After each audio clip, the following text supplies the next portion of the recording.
You can destroy your engine if you don't allow it to warm up. I'm sure you guys have heard this many times. As you can see, take a look around you, nothing but snow. It's well below freezing temperatures. Now, we're going to give this engine a start and find out just why this is or isn't true using infrared camera. Now, I would like to say, I'm sure you've heard all the details about carburetors and how it's very important. The engine could die if you don't allow it to warm up, and we've advanced. Whether it be mass airflow sensors, which this car doesn't have, it has a MAP sensor, or the 4 oxygen sensors, air-fuel ratio sensors the vehicle uses, just like the temperature sensor, MAP sensor, even measuring the humidity to allow the most optimum performance from your engine in almost any environment.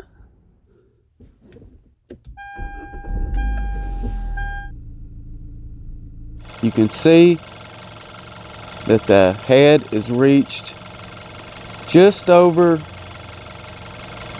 65 degrees, 70 some degrees Fahrenheit.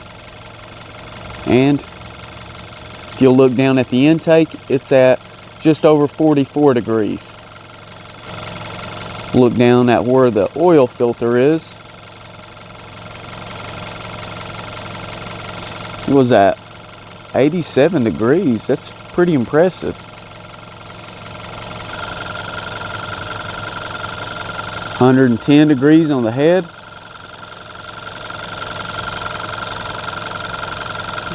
Just over 50 degrees on the intake. Now there is something I would like for you guys to keep in mind. The oil can flow to extreme temperatures. You would need to live in Alaska or a place of that nature for most of these modern vehicles to not be able to flow the engine oil without changing to a much lower viscosity. However, your vehicle does use much more fuel at startup. And unfortunately, using this much more fuel, it's harder for the combustion to take shape with all of the fuel. Therefore, unfortunately, it does dilute the oil. It leaves less protection in the combustion chamber. The oil film is literally cleaned off with the gasoline. And this causes damage if you aren't careful.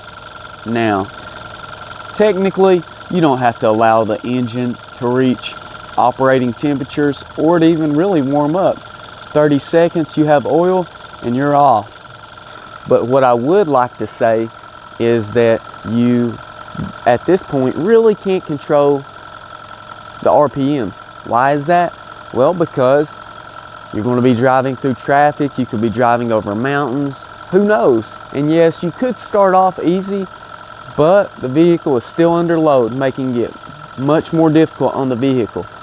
However, when you first start the vehicle, it's usually a few hundred RPMs higher than it normally is when it's colder.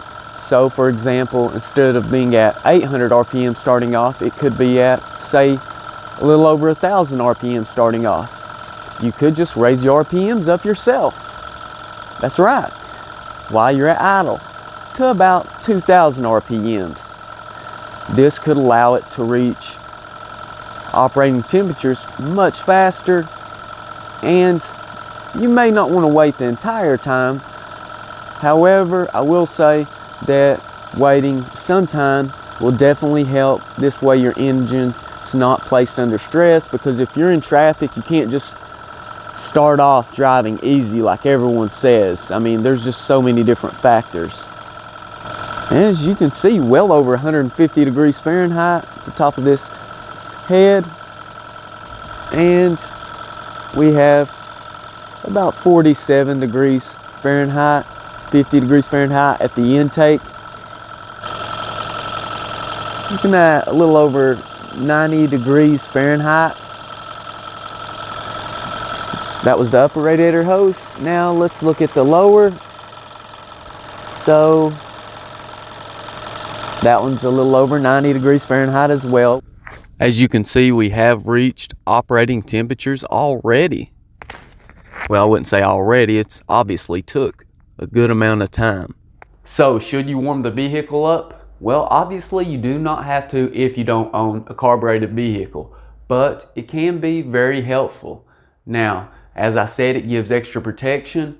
If the vehicle normally starts off at about 800 RPM to 1,000 and you raise it up at idle to about 2,000, then give it time to warm up, have your heat turned off. This way the vehicle doesn't take longer to warm up, or at least have it turned off for a moment. And this comes up to another very important reason.